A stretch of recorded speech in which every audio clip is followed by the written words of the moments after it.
l'essentiel dans la vie humaine, c'est d'être soi-même. De ne pas changer pour les autres, de se donner toute la possibilité d'être un être humain, de comprendre les autres, d'écouter, de savoir écouter, savoir réfléchir, savoir ce que c'est que l'art et ce qu'on est, mais sans changer ses principes ni soi-même. L'important, c'est de rester soi-même, ce qui est très très difficile pour beaucoup de gens. Ils se composent en d'autres personnes, et ces personnes-là ne sont pas aussi intéressantes. Par exemple, mon fils qui est à l'armée, il est parfaitement capable de comprendre ce que c'est que de mourir, ou d'avoir de graves blessures, ou d'être fâché par le sort. Pourquoi moi? Pourquoi pas l'autre? Et tandis que celui qui comprend saura qu'on doit passer par là pour devenir soi-même. Et à la fin, si tu es vraiment fâché contre le monde, tu n'arrives à rien. Et tu perds tes principes à toi. Et tout d'un coup, tu deviens une autre personne, une personne fâchée, orageuse, difficile à traiter, impossible. Je crois que ça répond à ce que tu dis. Absolument. Et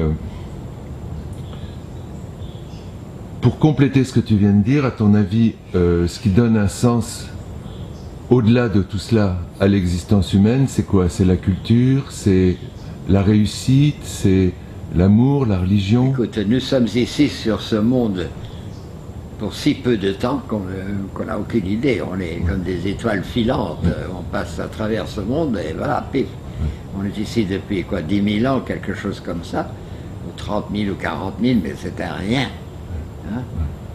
C'est comme dit Shakespeare, we are like wanton boys with flies. Comme les méchants petits garçons, ils arrachent les ailes aux insectes parce que ça les amuse.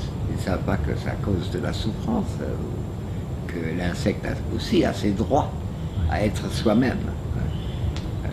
Le grand mal de notre monde, il me semble, c'est que les gens se convertissent en d'autres personnes au lieu de rester eux-mêmes. Mais on est ici depuis si peu de temps que bon, ça n'a aucun vrai sens de poser cette question. On ne sait pas du tout. Chaque soir, quand je me couche, je réfléchis sur la journée et je sais très bien qu'il y a des esprits dans ma tête qui rentreront dans ma tête et qui diront « Oh, tu n'es pas vraiment un bon écrivain. Non, non, non, tu es très mauvais écrivain. Celui-là est bien meilleur que toi. Il s'imprime sur moi. » Tout ça, c'est le sous-conscient de l'être humain. Et ça, c'est très dangereux. Il ne faut jamais le permettre à ce côté submergé, disons, de sortir de sa cache-cache et de reprendre ta vie à toi. Si je te demandais de me dire en quoi tu crois, tu me répondrais quoi? Moi, je crois énormément à l'importance de croire. Je trouve que l'idée que le monde n'est que relatif, que ce que toi tu dis est aussi intéressant que celui tel autre te dit, soit aussi important. Ce qu'on appelle le relativisme, ce qui est très courant de nos jours. Qu'est-ce que tu as à dire, toi? T'es un vieillard, tu n'as plus rien à nous dire, toi. Hein? Oui, c'est vrai, oui, rien à vous dire. Carrément rien. Mais si on ne croit à rien, notre existence disparaît. On n'est plus rien. Donc je crois certainement, par exemple, aux lieux sacrés. Je crois qu'il y a des lieux qui sont absolument et carrément sacrés. Oui. Ça m'est arrivé souvent de rentrer dans une clairière, disons, en Turquie, quelque part à Éphèse, par exemple, ou en Grèce, surtout dans les anciens pays, et de me trouver dans une espèce d'espace ouvert où tu savais qu'à une certaine époque, il s'était passé là des rites importants pour eux et pour nous, parce que la capacité de croire en quelque chose fait de l'homme quelque chose de valable? S'il n'a plus ça, s'il est relatif. Alors, quel con peut dire, moi je s'en sais autant que toi? Oui, d'accord. C'est tout ce qu'on peut lui dire. Le pauvre mec est perdu. T'en poses des questions aujourd'hui. Vas-y.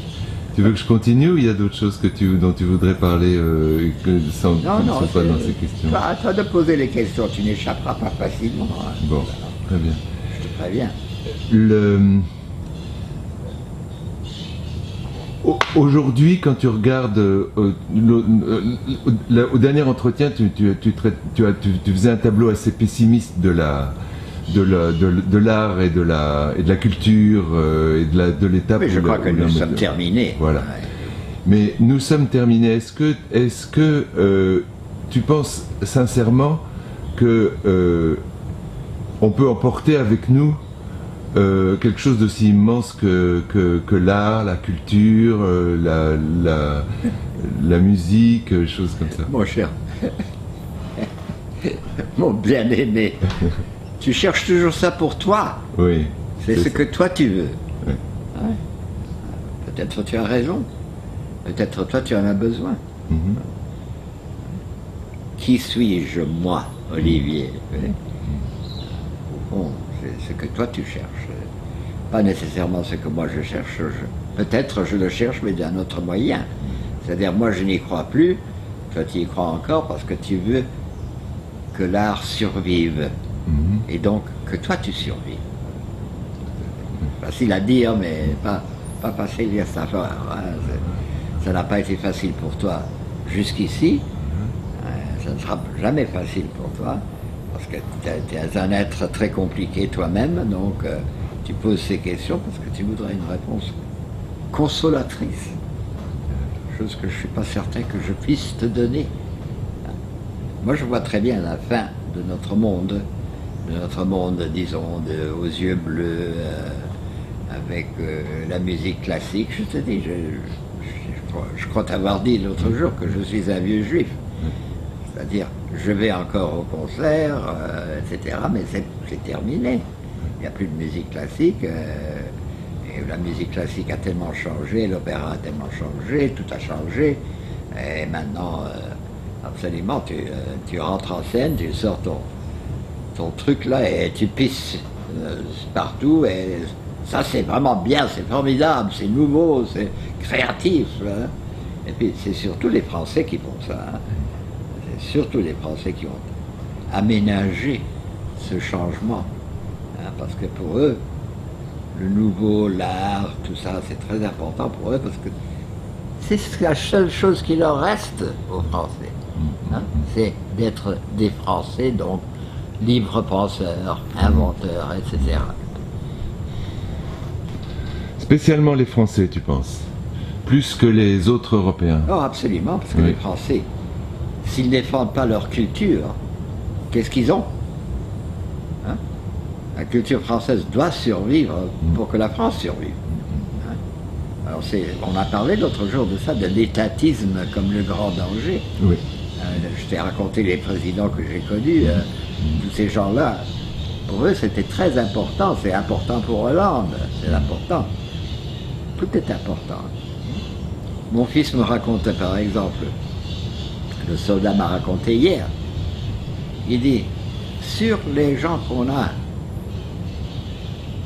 c'est-à-dire les politiciens d'aujourd'hui, il n'y en a que 3 qui n'ont jamais fait un service militaire, qui sont jamais allés en guerre. Les autres, qu'est-ce qu'ils vont comprendre dans la guerre? Ils ne savent pas que c'est meurtrier, une guerre.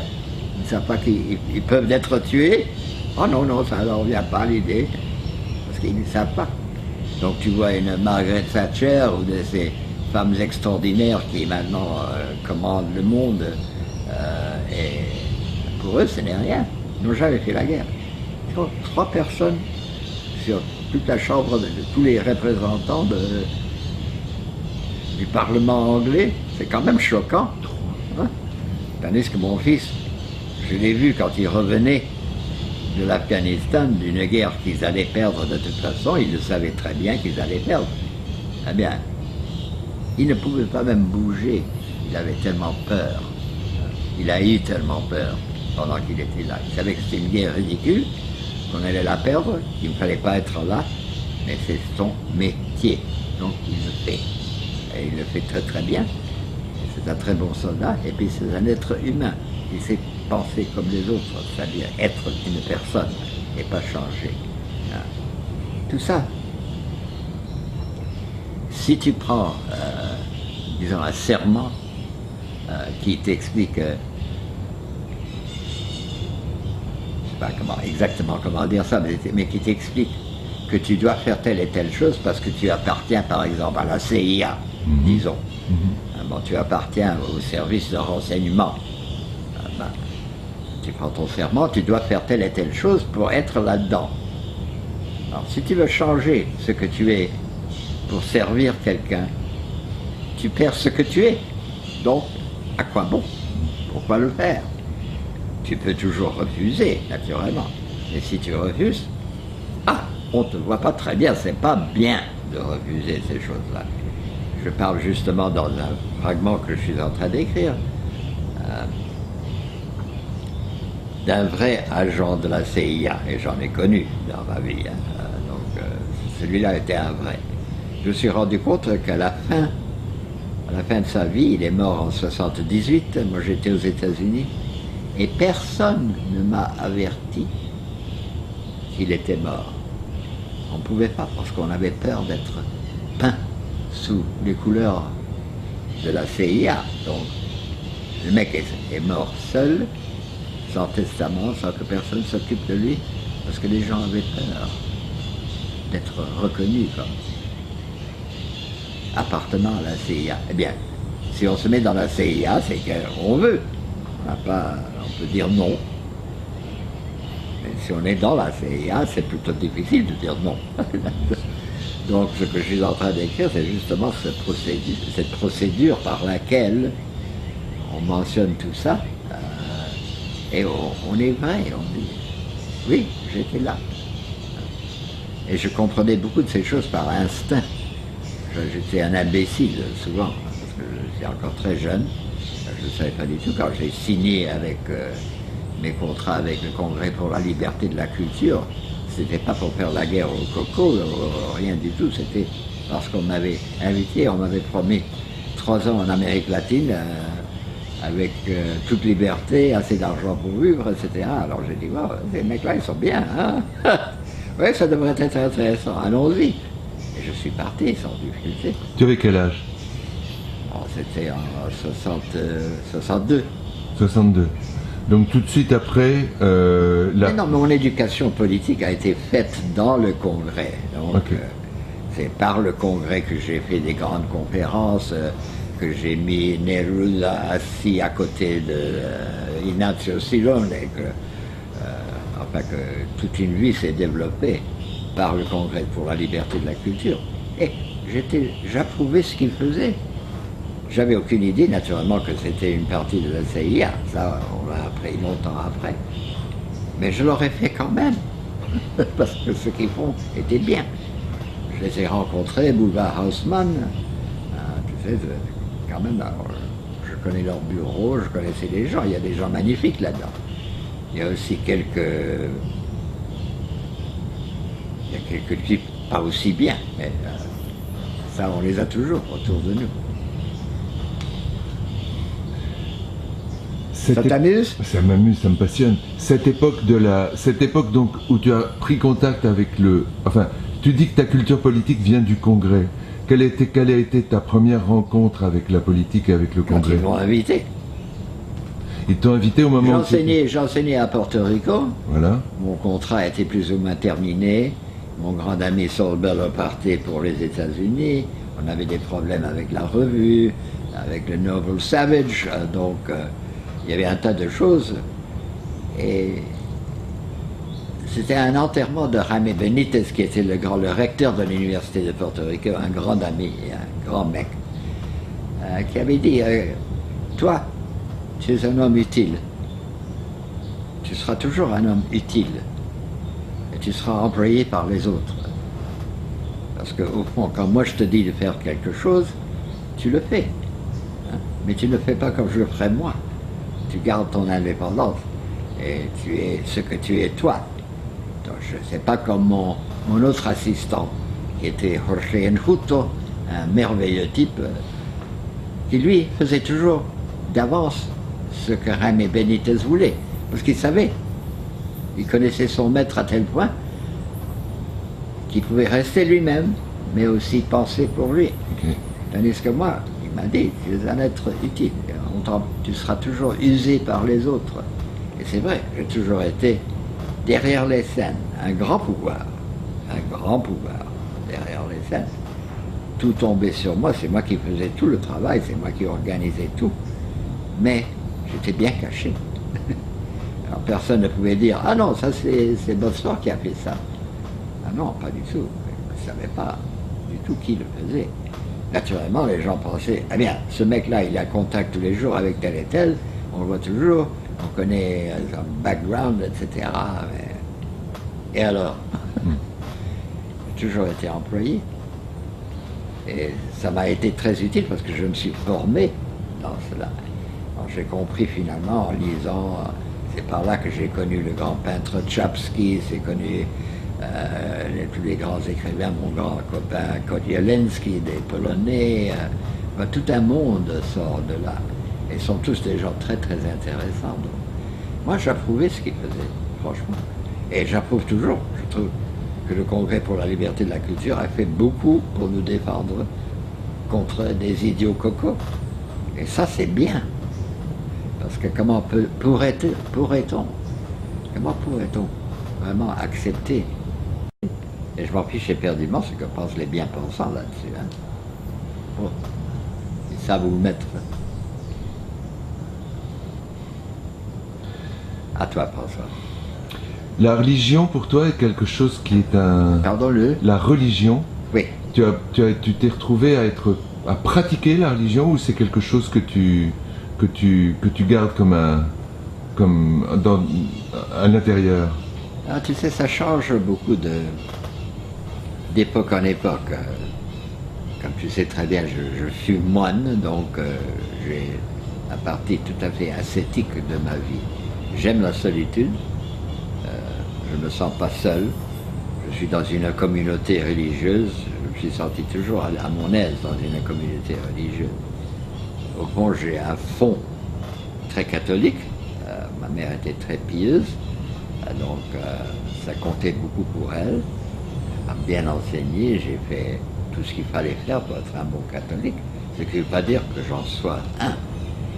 Ce qui m'a vraiment tué et que j'ai vraiment détesté, c'était Vatican II, où tout d'un coup tous les prêtres chantaient la guitare et je ne pouvais plus aller à la messe. À ce moment-là, j'ai quitté l'église entièrement. J'ai dit, si l'église n'est plus universelle, je ne peux pas aller à Budapest à la messe, je dois écouter ça en hongrois. Non, ça ne m'intéresse pas du tout. J'appartiens à une église qui était une vraie église universelle et apostolique. Donc elle savait ce qu'elle faisait. Dans ce sens-là, je suis très catholique. Très. Mais aussi, je suis anarcho, donc je connais tous les défauts de la religion, de part d'entre du centre de la religion, parce que j'ai quand même appartenu à une communauté de moines. Je suis devenu moine, je suis resté moine, et je serai resté moine. Ne fût-ce pour les incidents que je t'ai racontés, j'avais faim et j'étais jeune. J'avais 14 ans, comme tu, donc 13 ans. Saint Benoît dit qu'avec les enfants, il faut avoir un régime plus doux. J'ai toujours à côté de moi, j'ai la règle de Saint Benoît. Et je la suis, dans beaucoup de sens. Donc je suis catholique quand ce n'est pas question, quand il n'est pas question de Vatican, où tout a été gâché pour moi. Je trouve ce pape d'aujourd'hui très très intéressant. Jusqu'ici, je n'ai pas encore entendu sa voix. Je ne sais pas, je ne suis pas arrivé par la Loire, mais certainement venant d'un pays qui n'est pas du tout catholique, hein, parce que l'Argentine n'a rien à voir avec le catholicisme. C'est un pays fait de juifs et d'italiens. Les deux, il appartient aux deux. C'est un homme que je crois l'Église a très bien choisi avec lui, parce qu'il est simple, parce qu'il est humble, parce qu'il va écouter les autres, parce qu'il restera lui-même quand on lui demande d'enlever sa croix et prendre la croix papale qui a été faite, je ne sais pas par qui, Benvenuto Cellini. Il a dit non, je suis ce que je suis. Et ça, j'ai trouvé admirable. Et surtout dans un pays où je sais très bien la partie qu'a joué le foot quand il était jeune, quand il était au séminaire. Je suis passé par là moi aussi. Alors je le comprends dans un certain sens. Et c'est un homme assez extraordinaire, je crois. Et ce sera un très bon pape. Mais de choisir François Ier, ça pose des problèmes. Parce que ce n'est pas Saint François Xavier, la grande croisade de l'Orient, qu'il a choisi. Non, c'est le François qui écoutait les oiseaux. C'est ce François-là. Ça veut dire qu'il est dominicain? Non, pas du tout. Moi, je le croyais dominicain à l'origine quand on m'a annoncé son nom, parce que François, c'est un nom typiquement dominicain. Mais non. J'attends d'entendre sa voix parce que aussitôt je reconnaîtrai. Parce que je connais très très bien l'Argentine. Donc, je dois avoir des copains qui l'ont connu il y a très longtemps. C'est un Rital, donc il jouait quoi? Quand il allait au foot, c'était quelle équipe? Puis il raconte tout ça. Il a déjà donné des conférences au prince où il a raconté son enfance. Naturellement, les Argentins en font un grand cas, mais ça, ce sont les Argentins. Ils font un grand cas de n'importe quoi. À toi. Donc, le moment où toi, tu es... Je reviens un petit peu sur le parcours. Le moment où toi, tu es parti à l'université après ne plus rester dans le monastère où tu étais. Entre ce moment-là et le moment où tu as commencé à avoir une carrière autre qu'universitaire, quelles ont été les rencontres qui t'ont fait bouger à ce moment-là? Comme je crois t'avoir expliqué, hein,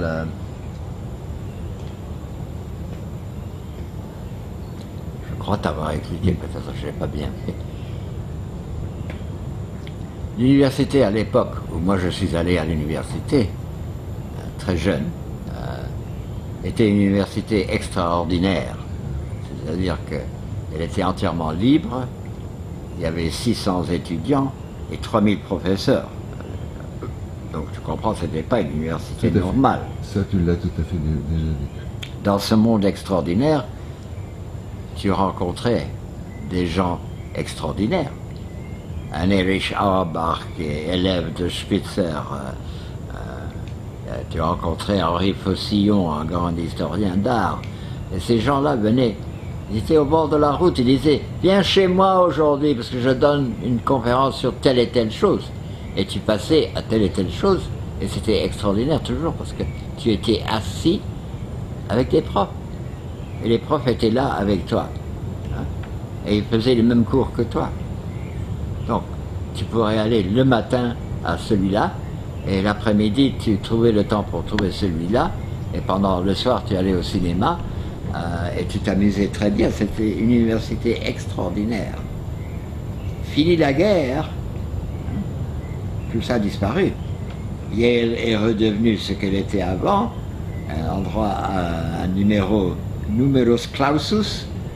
Il y avait X% de juifs, X% de catholiques, et le reste c'était tous ce qu'on appelle en anglais the WASPs, White Anglo-Saxon Protestants, des gens tout à fait bien élevés, qui sont presque tous entrés dans la CIA après, des gens qui sont bien. C'était un grand lieu de recrutement des services de renseignement américains hier. Donc moi je suis entré à une université extraordinaire où j'ai eu des copains extraordinaires, où j'avais de très grands amis que j'ai formés, que j'ai gardés toute ma vie. Ils restent mes amis, je les amène, je les traîne partout derrière moi quand j'ai besoin d'un homme qui croit que vraiment la vie est faite des conjonctions. Oui, avec, parce que, ces petits mots. Et c'est ça qu'il faut enseigner, parce que c'est ça qu'il connaît. Ah, c'est des copains à vie, ces gens-là. Ils sont très chers. C'est totalement différent de ce que moi, je pense. Et ces copains-là, je les vois toujours, mais enfin, ils sont presque tous morts. Je suis le dernier d'entre eux à être vivant. C'est des poètes, c'est un peu de tout. Mais... oui, parce qu'au fond, quand on pensait où on allait m'enterrer, il y a quelques semaines, quelques mois peut-être de ça, 2 mois, on avait écrit au monastère de Saint-Benoît, à Abiquiu, la Nouvelle-Mexique. Et on avait demandé à la communauté est-ce qu'ils me recevraient pour m'enterrer là-bas. Parce que mon grand copain, Tom McMahon, qui était ce chef sur les conjonctions, est aussi enterré là. Il m'avait demandé à moi, c'était son dernier mourant, est-ce que tu peux me faire enterrer à Abiquiu? C'est le pays de Georgia O'Keeffe, c'est le pays de beaucoup de peintres. C'est un très beau monastère en style espagnol, avec très peu de moines, parce que les moines, qui fait une vie de moine aujourd'hui, une espèce d'ermitage, fondé d'ailleurs par un de mes collègues quand moi j'étais au monastère à Portsmouth, donc j'ai des copains là-bas. La communauté s'est réunie et a voté. Et on a dit oui, on serait très content de l'avoir ici, enterré à côté de son grand ami. Pas mal ça, c'est gentil. Mais j'ai pas encore l'intention de mourir. Voilà, c'est ce que je pensais. Donc ces gens-là, tu as continué toute ta vie à entretenir des relations avec eux. C'était les rencontres que tu as eues à cette université-là. Les copains d'enfance. Moi j'étais enfant. Ouais. Tu sais, parmi eux, il y a Murray Gell-Mann qui est le découvreur, si tu veux, du quark, si tu sais ce que c'est. Ouais. Ben, lui était encore plus jeune que moi. Alors, moi, j'ai copié mon examen d'astronomie de son examen, et lui a copié mon examen sur la littérature, et c'est comme ça qu'on est passé à la prochaine étape de l'université. Il ne savait rien de la littérature, et moi je savais carrément rien de l'univers. Ça non. Mais il était là à pantalon court. Et au reste, il est encore vivant, lui. Alors je le vois de temps à autre, et il demande toujours quand il venait à Boston, jusqu'à ce que je rentre à ma retraite à 75 ans, il m'a dit, chaque fois qu'il venait, il demandait à me voir moi. On était de vrais copains quand on était ici. Mais tout ça a été détruit autour de nous, tu sais. Cette espèce de communauté, lui, maintenant, est très protecteur de la correctitude politique que je déteste tellement. Tout ça, c'est toute une histoire. Je pourrais pas, j'ai pas le temps. Non. Dans ma vie, te raconter. Je l'écris, et voilà. L'écriture, c'est quelque chose qui a commencé quand pour toi? Tu as écrit ton premier bouquin à quel moment? Tu veux dire publié ou écrit? Écrit, disons, écrit. Non, j'ai commencé à écrire vers 7 ans. 7 ans? Ouais, je me souviens très bien de mon premier long texte, si tu veux, c'est-à-dire dans les petits carnets qu'on nous donnait, c'était pendant que nous allions en Italie, l'été de 39. Oui. Donc j'avais 11 ans. Là-dedans, j'aimerais beaucoup retrouver ce petit carnet, mais naturellement il est perdu avec toutes nos affaires à Porto Novo. Mais j'avais certainement l'intention d'écrire ou de faire de la musique. Comme je t'ai expliqué, la musique ne m'est venue qu'en arrivant aux États-Unis. Absolument. Mais la littérature, elle était déjà là. Je savais qui étaient les écrivains, je savais lire, je lisais beaucoup. C'est plus facile pour moi de tourner dans cette direction-là. Pas tellement facile. Donc tu n'as jamais cessé d'écrire à partir de l'âge de 7 ans? Jamais. Mais mes enfants me demandent. D'ailleurs, Mathieu, qui était très bien avec moi dans sa période d'hier et d'avant-hier, disons. Il était là un jour, il me dit écoute, je vois que tu as des problèmes, tu n'écris plus. Normalement, je suis habitué à te voir en écrivant. Et c'est vrai, j'ai une certaine difficulté, ça me tracasse un peu. J'ai pas peut-être l'énergie qu'il me faut, ou je suis mourant, je ne sais pas quoi. Je vais comme un espèce de prétexte à lui-même. Si je te disais, monte et écris,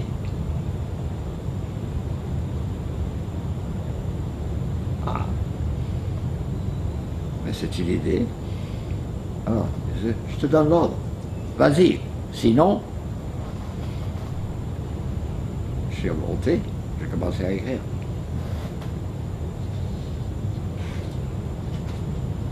Tout ça sort de cette rencontre. S'il ne m'avait pas dit va écrire, j'aurais pas fait. Mais il m'a dit, il m'a donné l'opportunité, il m'a dit c'est important. Ça a toujours été ta vie, pourquoi tu ne le ferais pas? Va le faire maintenant, pas de prétexte. Va et écris. Je suis monté, j'ai commencé à écrire. Bah, j'ai pas cessé depuis. Et ça fait quoi? À peine 5 jours. Ça, c'est le produit de 5 jours de travail. Oui. Il y avait une base. Il y avait toutes sortes de choses que j'avais déjà préparées, que j'avais négligées. Il fallait s'y mettre. Et faire son métier. Mon métier, c'est l'écriture ou la musique. Ce sont mes 2 professions principales, donc. Maintenant, je le fais. Pas facile, mais je le fais. Je dois garder mon temps contre des gens comme toi, qui sont toujours un peu en retard pour tout. Donc, je dis, Olivier sera un peu en retard. Je suis incapable d'arriver absolument à l'heure. Puis je me suis rendu compte que peut-être tu avais une horloge qui te donnait un autre temps, ça peut arriver à quiconque. Et Gianni m'a dit d'ailleurs, ne se fâche pas avec lui. Je dis non, je ne me fâche avec personne. J'aime beaucoup mon interlocuteur.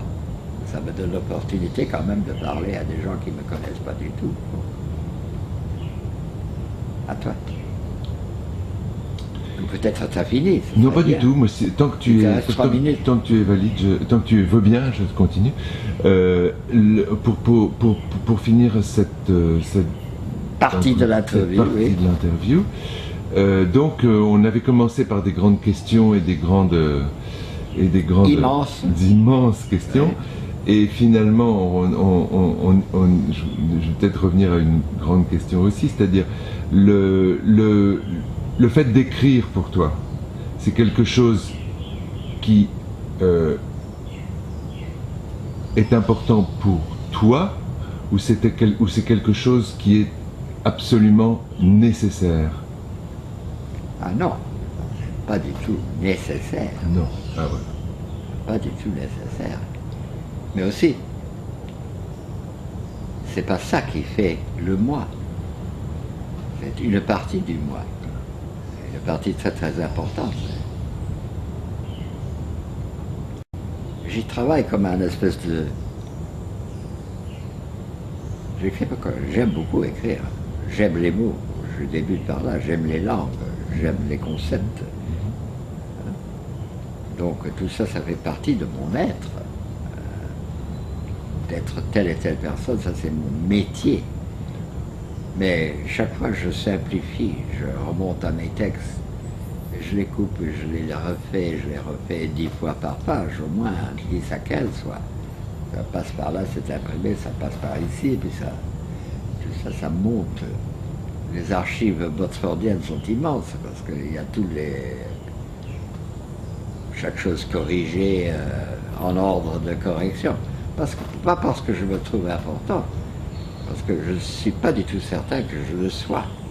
Peut-être que je suis un très mauvais écrivain, on ne sait pas.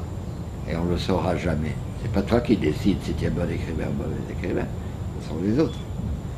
Il y a des gens comme toi qui sont très aimables et qui viennent et qui nous interviewent parce qu'ils trouvent ça intéressant. Mais ce n'est pas toi qui penses comme ça. Il se peut que je sois un très mauvais écrivain. Peu importe le il se peut, parce que de toute manière, l'important c'est que ce que tu écris, ça n'est pas ce que en pensent les autres. Oui. Je pense pas que tu écrives pour plaire à qui que ce soit. Oui, absolument. C'est comme toi, mon cher, tu n'es pas différent de moi. Très bien.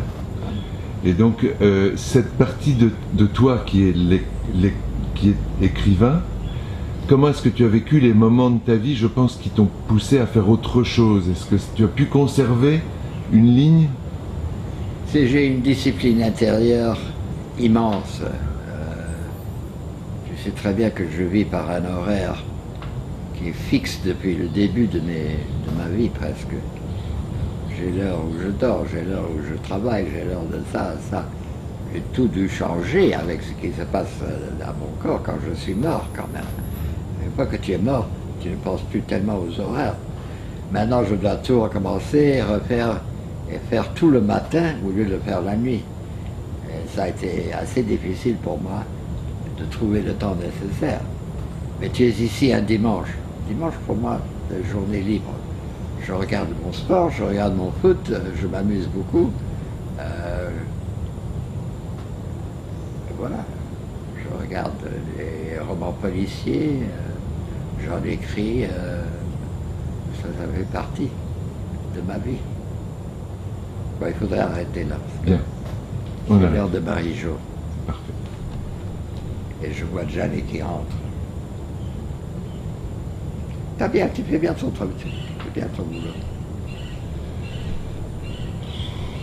Mais tu as les mêmes problèmes que moi, pardon. C'est-à-dire?